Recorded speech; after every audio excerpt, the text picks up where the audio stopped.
越困于妄念，爱似烟火里初见，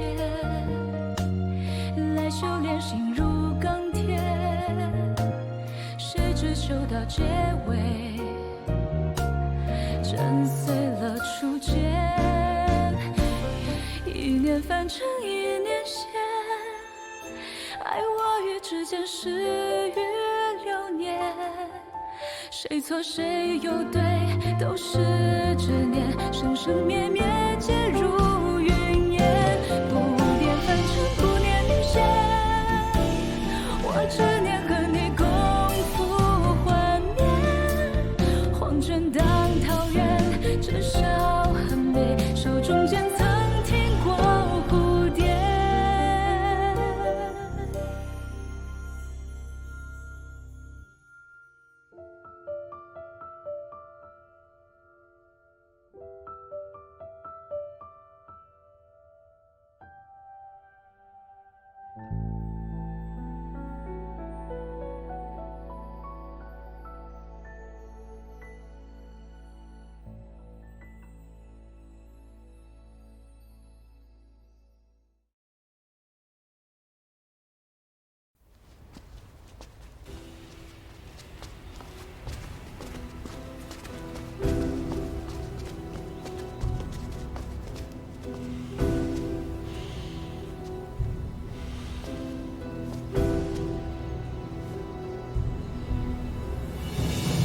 我狼提这帮之士便立下了规矩：我们虽为马贼，不抢穷困，不抢贫民，不抢弱者。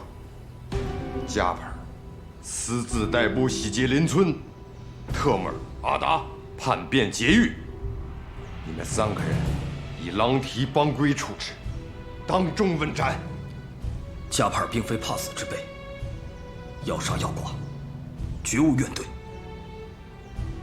但是我这2个部下，阿达、特木尔，他们是狼提帮最英勇的战士。望狼王念其初犯，放他们一条生路。三当家，不用为我们求情，既然做了，就不后悔。加帕尔私自率部去抢劫像月泉村一样穷苦的百姓，你们只是玷污了捐毒的血统。待将来复国大业有成，这会是耻辱的一笔。狼王，你还在做复国梦呢？什么意思？20年的劫掠生涯，你还没意识到吗？我们早就是彻头彻尾的马贼了。哎呀，就是。放下你高贵的王室身段，认清现实吧。你睁眼看看这里的人，他们早已受尽苦难，为的是吃饱穿暖活下去，并不是什么复国。放屁！我当马贼就是为了复国2字。男子汉顶天立地，岂能只为温饱而苟活？那同蝼蚁草芥有何区别？大家放心，总有一日我会重建捐都，会让大家过上安稳富足的日子。说的对，就是，你这般自甘堕落，不配当我们捐都人。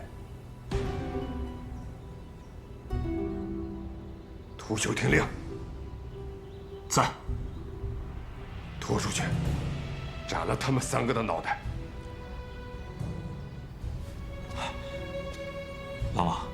狼王还请息怒，看待加帕尔过去的功劳和苦劳，饶他们一命吧。屠修，连你也想违抗我的命令？不敢。动手！住手！艾利希尔，这是我们狼提帮中之事，若你要劝我，大可不必。狼王，我就问你一个问题：当初为何从捐毒废墟中把这些人救出来？他们都是我捐毒族人，我不能见死不救。救出族人，是为了让他们活下去，可现在呢？你却想要他们的性命。我不是没有给过他们机会，加帕尔固然有错，但罪不至死。他跟你一样，所做一切都是为了捐毒族民。家不可一日无归，国不可一日无虑。倘若我今日放过他们3个，他日我还有何立场统领狼蹄帮复兴捐毒国呢？中原有句话：道不同，各从其志。人的想法是会改变的。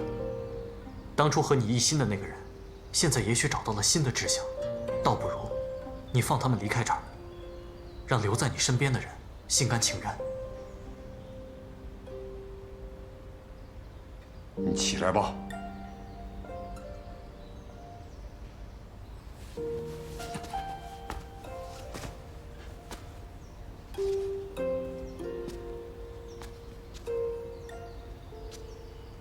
我看在埃利希尔的面子上，饶了你们3个。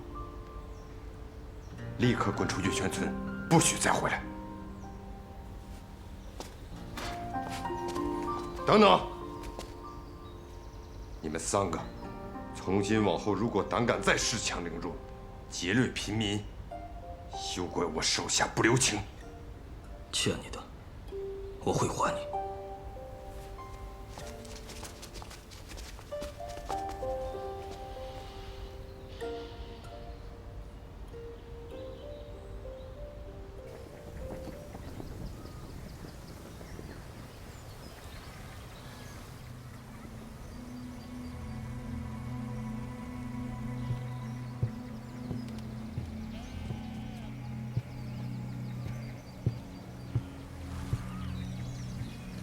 老王，我知道你心里不痛快，你要是愿意的话，我陪你说说话。我，屠修，加帕尔，成立狼蹄帮之时，我16岁，他俩14，这一转眼，18年过去了。一袭斩断18年的手足情，不管是谁，都会痛心的。岂止是痛心，他加帕尔憋了整整18年，今日终于把心里话说了出来。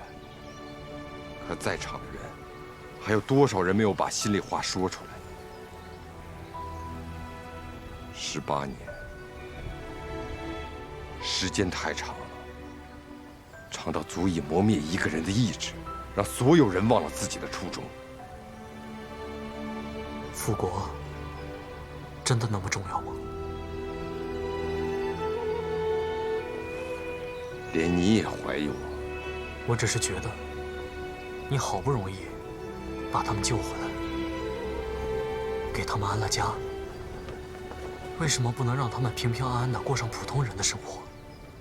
你根本不明白，当时你被岳少成掳走时还是个婴儿，那时的捐毒昌盛一时，被人们称作沙漠中的奇迹。如果你有幸亲眼看见的话，也会和我一样，绝不甘心让他被世人所遗忘，紧紧埋在这黄沙之下。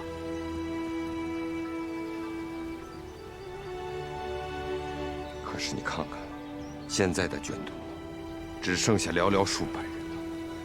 如果他们忘记自己从何而来，这辈子甘心当马贼、当牧民了却一生，用不了几十年，世上就再无捐毒了。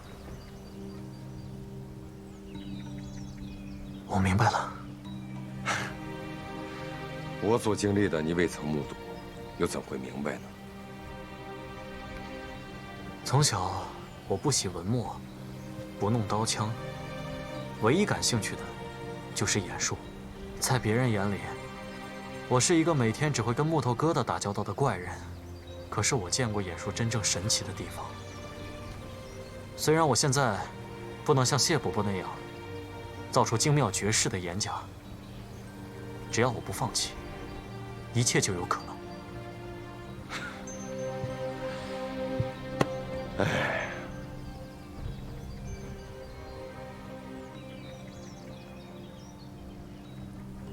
老王啊，我能不能问你一个问题啊？说呀，咱们兄弟2个，不必扭扭捏捏的。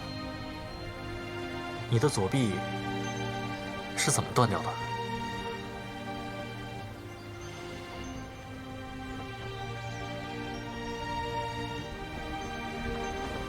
20年前，就是那岳少城兵临城下，我身在城外猎场，因此逃过一劫。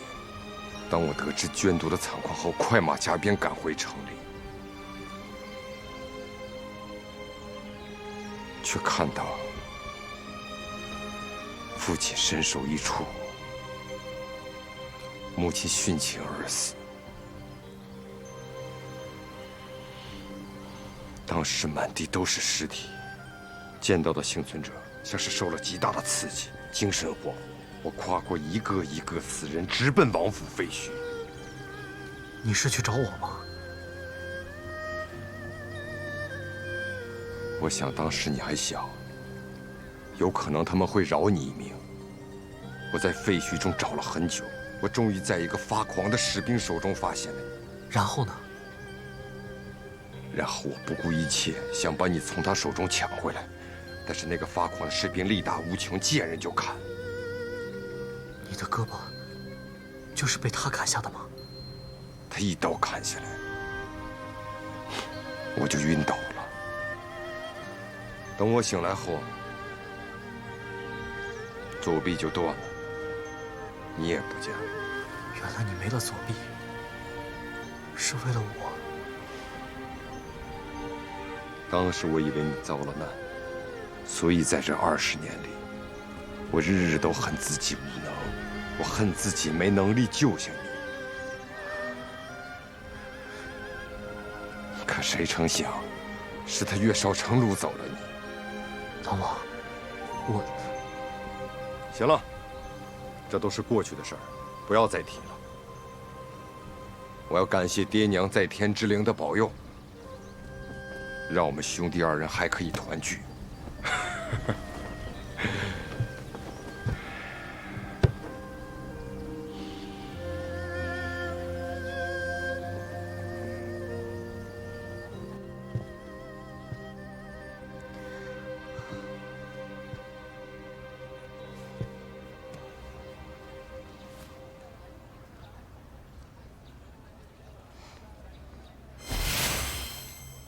文人宇，你主动找我，是打算告诉我了吗？我师父怎么样了？现在仍平安无事，可过了酉时，我便不敢保证了。我要先确认他的周全。文人宇，我没有时间陪你耗，你师父的命留是不留，自己看着办。我说了，我要先确认他的周全。廉贞祭司，你若现在关了水镜，便别想从我口中得到你想要的消息。我的意思是，我们见面。怎么，想跟我谈条件？你们行事诡异，视人命如草芥，我信不过。你打算如何见面？捐毒遗址西侧的枯树林，你把我师父带来。见到师父，我便告诉你他们的下落。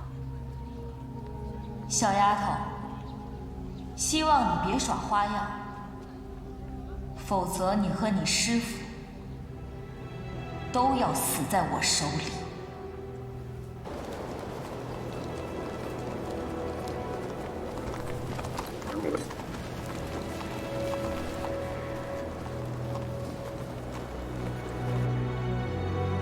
老王，老王，有一支商队正经过我们的地盘。真的，等了2个月，终于来了块肥肉了。通知兄弟们集合，动作麻利点。是。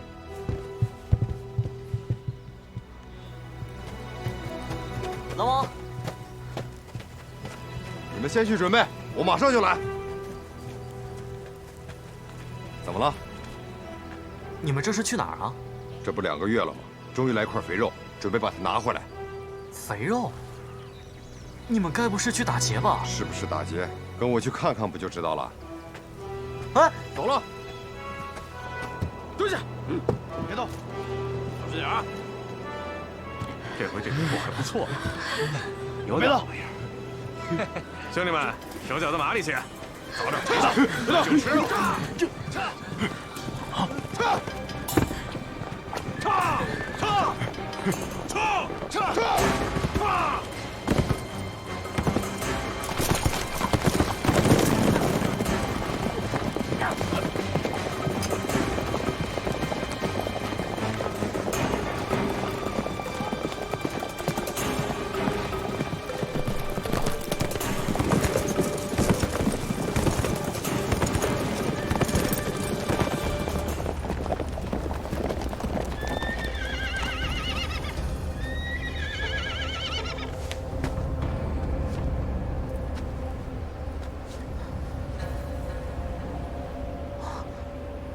古丽。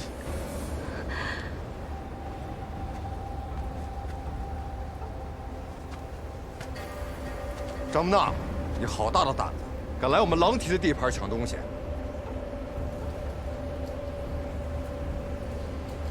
我以为又来了块肥肉呢，谁想着来了一群饿得嗷嗷叫的狼崽子！睁开你们的狗眼，看清楚了，你们脚下踩的是狼蹄的地盘，别坏了规矩！笑话，我们是马贼，讲个屁的规矩！谁先抢到就是谁的。好啊，那我就替你爹娘好好教教你。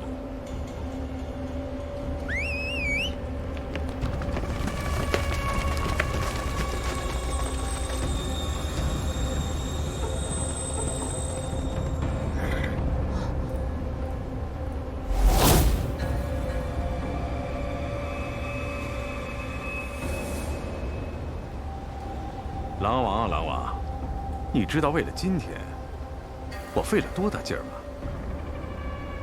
你也不动脑子想想，这些商队为了避开你，不惜远绕屠庐山而行，可今日为什么要出现在你狼蹄的地盘上？你什么意思？我费了很大的劲儿，把屠庐山谷的路给堵了，逼他们走你的地盘上，设好了陷阱等你钻啊！卑鄙小人！马贼嘛，那又怎样？从今天开始，西域沙漠上不再有你们狼蹄，只有我们鹰骑。放箭！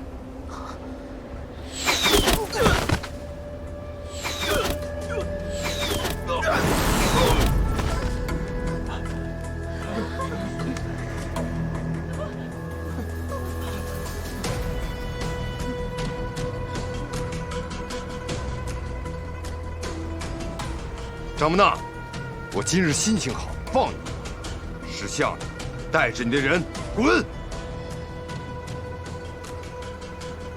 老王，你觉得你有把握吗？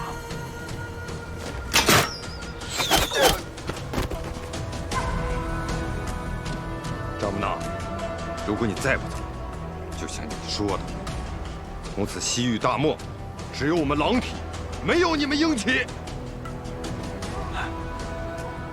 算你狠！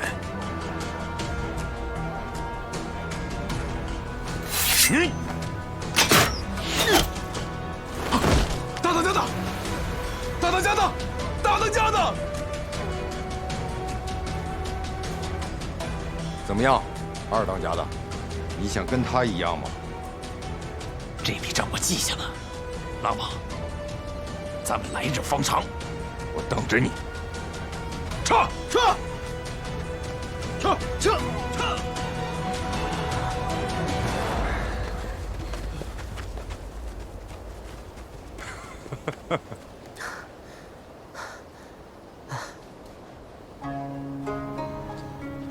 来，干了！干！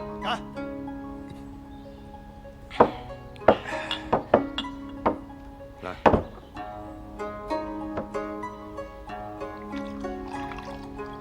嘉鹏儿，这次多亏了你。这次呢，就当我欠你个人情。老王，别这么说。记得我以前跟你说过吗？我还欠你条命。无论怎么说，都是当哥的亏欠你。既然是兄弟，还有什么事情是过不去的？来，来，干！对了，韩古丽，这次怎么没有碰见阿里木老爹？哦，阿里木老爹得了风寒，所以这次买卖也没有参加。我们选错了路，也不知道为什么就遇上了鹰骑。不知道为什么遇上鹰骑，啊？要不是鹰骑把所有的路都堵上了，你几个月没来我们狼蹄地盘了。这次是看在我弟弟的面子上，如果下次，狼王特地赶过来，不是为了打劫，而是为了从鹰骑手里面救人的。啊？哦，早听说过西域狼王慷慨仗义、劫富济贫。哦，不对，应该是路见不平拔刀相助。今日一见，果然名不虚传。我这次呢来西域，就是为助狼体改头换面。从今天开始，狼体不再劫掠，而是改成护送商队营生。等等等等，埃里希尔殿下，你的意思是说，我们狼提从今往后不再掠夺商旅，还是去保护商旅？对，没错。哎，你说清楚点，我没明白什么意思。老王，中原人有句话，树挪死，人挪活。如果遇到问题还不变通的话，就只有死路一条了。哎，你看啊，我也知道，这个当马贼不是正经营生，我自己一个人怎么都好说。可月泉村这么多老弱妇孺，如果断了这个营生，那粮食怎么解决？啊？老王，若是当马贼行得通的话，你和加帕尔还会有矛盾吗？这不是一回事儿。西域马贼帮派众多，正是因为帮派多，所以过往的商旅啊越来越少。现在还能为继，可再过个3、5年呢？狼提在西域赫赫有名，消息传开了，就会有商旅自己找上门来，到时候族人衣食无忧，你们也不用再拼命去夺财了。老王，你若想光明正大的光复卷土，眼下正是个好机会。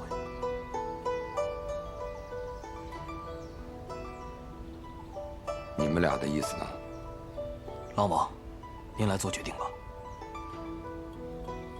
行得通。那好，从今往后，这个护送商队就交给你们2个了。好，来，为了捐毒族民，干一杯！来，干！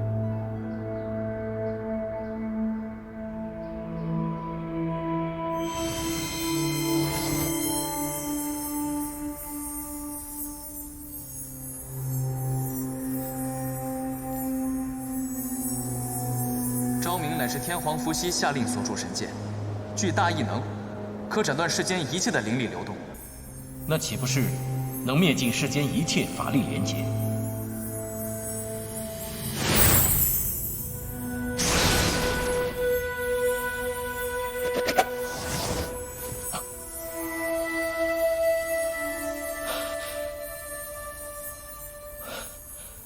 果真如此，昭明剑真能斩断世间一切灵力连结。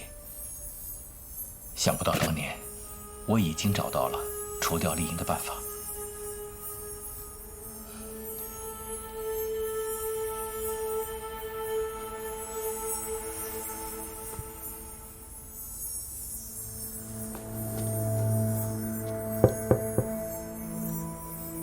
谢伯伯，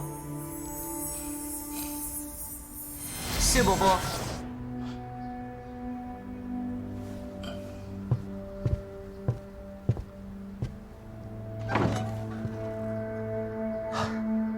谢伯伯，我没有打扰到你休息吧？哈，无妨。有事找我？啊，有样东西想给你看一下。啊，进来说。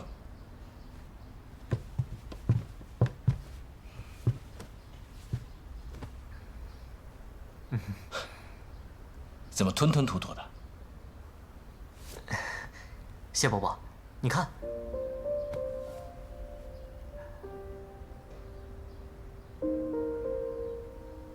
这只岩甲鸟是你自己做的？这只岩甲鸟我已经研究了好几年了，我想靠自己努力把它做出来。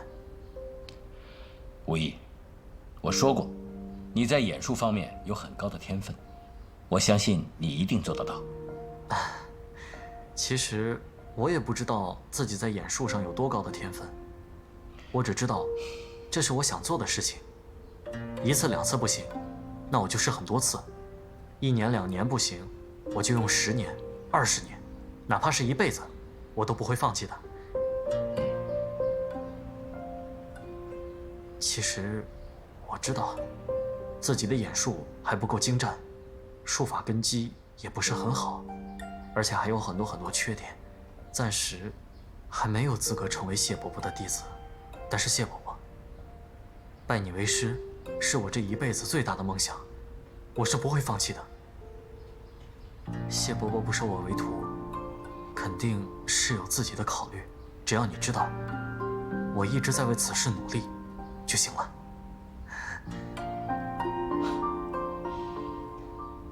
或许你我之间的缘分，不只是同路而行那么简单。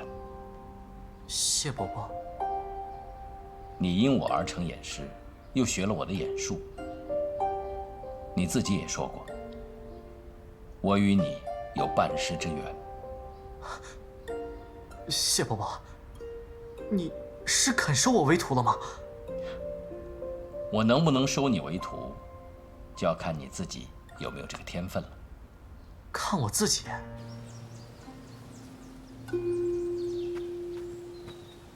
哇，好大的雪山啊！以前怎么没见过？这是我为这次考核特意设下的虚景。啊？考核就在雪山上？从山脚到山头，会有3关考核。如果你能够顺利通过，就能拜我为师了。爬山啊，这么简单？不可掉以轻心。山脚温暖如春，山腰萧瑟如秋，山顶则严寒如冬。考核的难度也会逐步增加。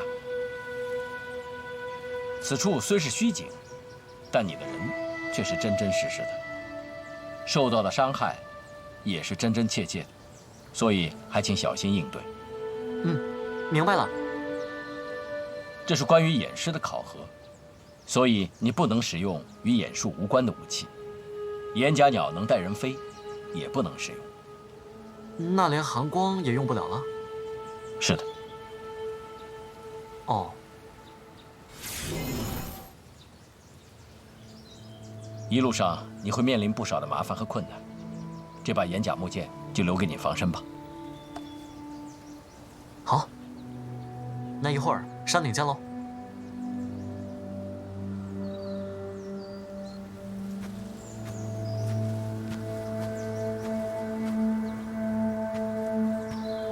这是哪儿？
不会说话的。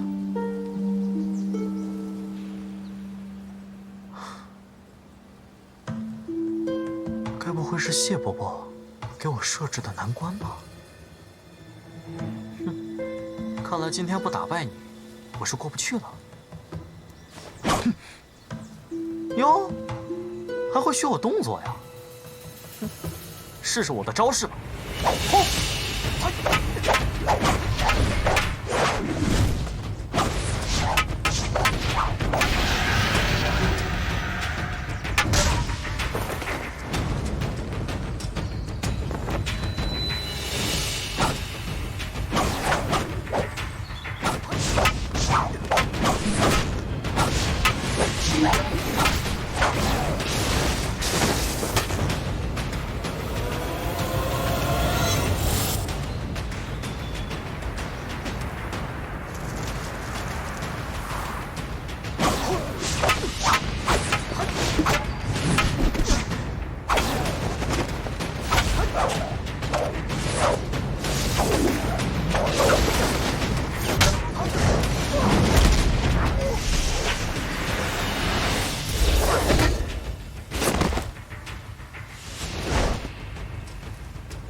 还有结界。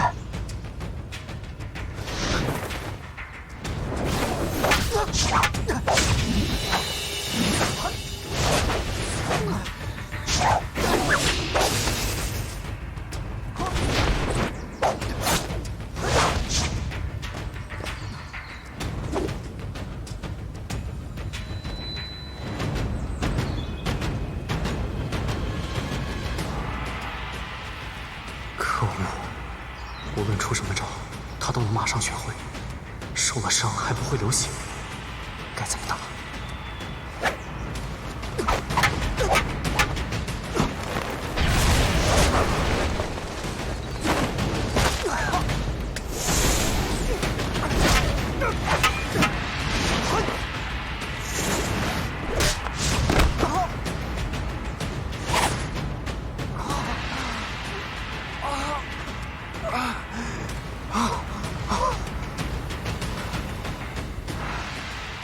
好好想想，一定有办法。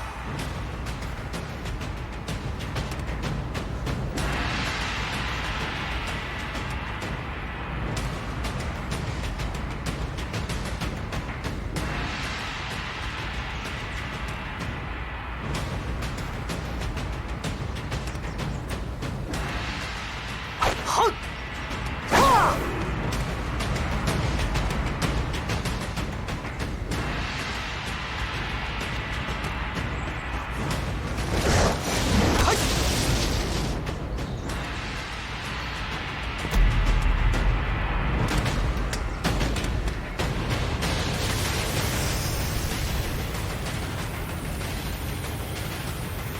想不到吧？结界啊，是由灵力和磁场编织的一张大网，黑磁石可以干扰磁场，从而破坏灵力流动的稳定性。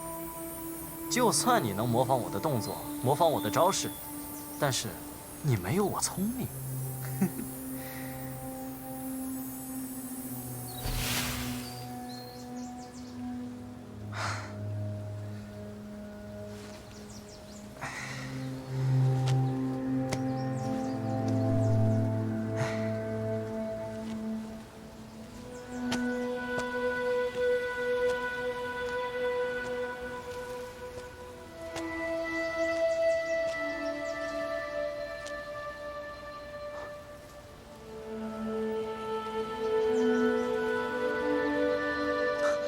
谢伯伯，你怎么来了？无意，你做得很好。这是我的虚影，你每过一关，就能见到我。那这么说，我已经过了第一关了。嗯。其实，我刚才耍了滑头，刚才那个跟我长得一模一样的人，论实力的话，我肯定打不过他。这便是过关的原因。啊？演术一途不同于其他法门，再强大的实力，再高深的修为，到头来都只能做辅助。唯有一个智字，才能让人走得更长远。嗯，我明白了。谢伯伯是要告诉我，以暴制暴，最终只会落于下乘。你很聪明，具有成为演师的智慧。下一关更加凶险，多加小心。放心吧，我不会让你失望的。去吧。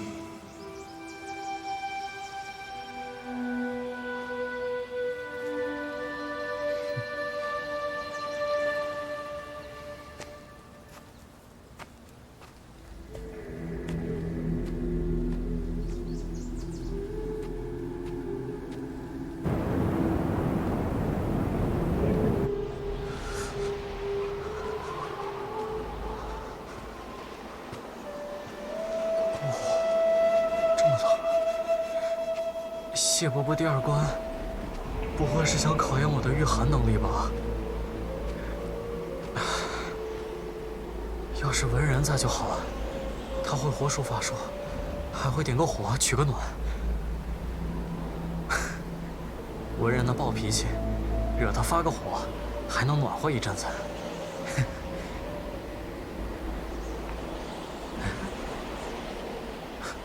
金刚。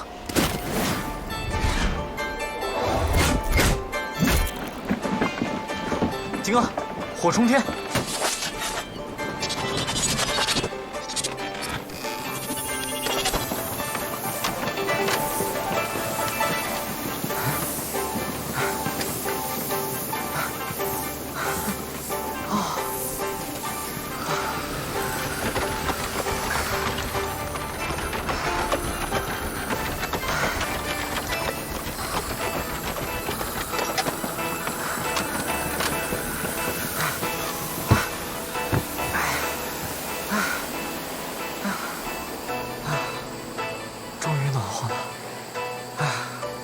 还是我的金刚好，啊！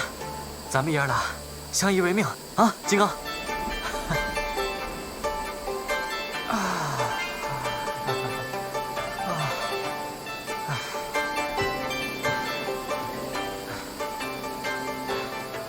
暖和的差不多了啊！金刚，变！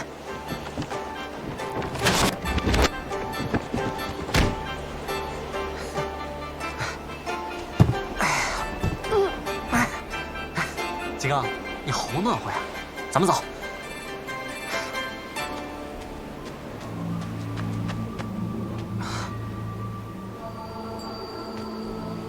哎呀，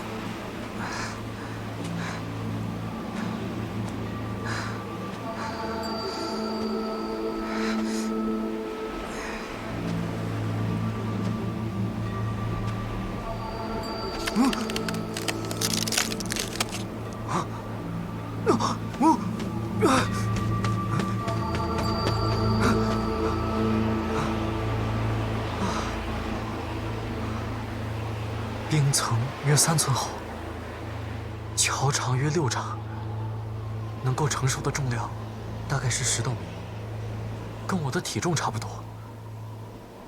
可如果带上金刚的话，恐怕就过不去了。谢伯伯说过，这雪山是虚构的，可承受的伤害却是真真实实的。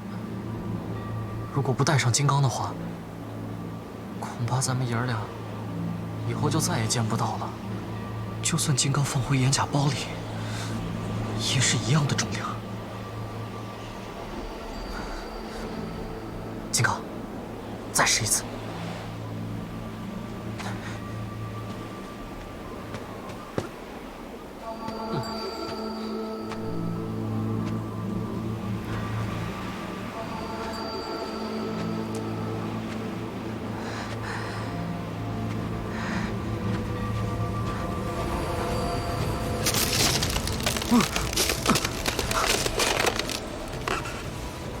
赌一把！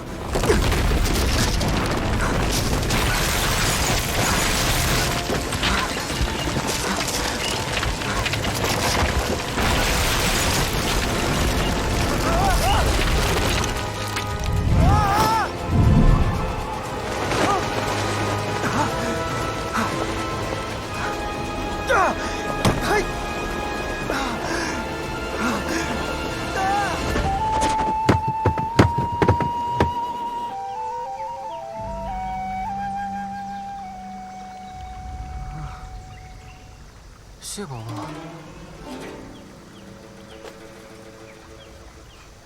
你醒了？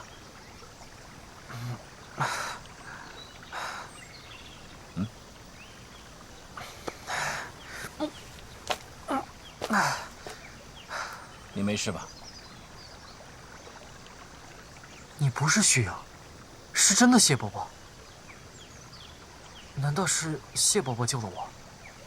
我说过，第2关非常凶险。可是我失败了。谁说你失败了？可是我从冰桥上掉下来了，虽然大难不死，但是也没登上山顶啊。我何时说过要登上山顶才算过关？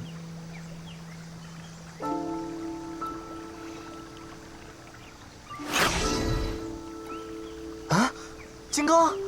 啊，谢伯伯，谢谢你。金刚陪了我10几年了，要是他被摔坏的话，我会难过死的。无意，其实第2关你无需走过那冰桥，只要有一颗人心就可以了。人心？君子以仁存仁，仁者爱人。便是在最危险的时刻，不抛弃朋友，不损人利己。眼术可造福于人，也同样是伤人的利器。唯有保持一颗人心，才可以看清心之所向。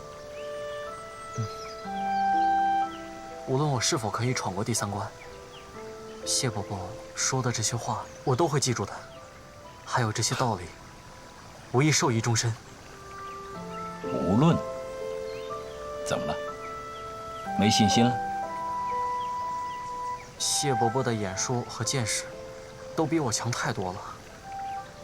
哦，怎么我对你却很有信心呢？无疑一定会全力以赴的。谢伯伯，第3关是什么？第3关，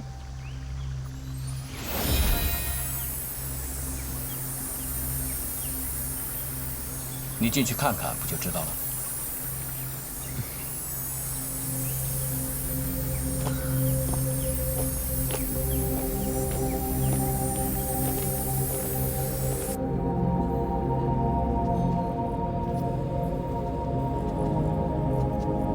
眼甲蝎？该不会让我和他打吧？不好吧？你说万一我出手过猛，把他打坏了，那不是对你不敬吗？你是怕把他打坏呢，还是怕打不过他？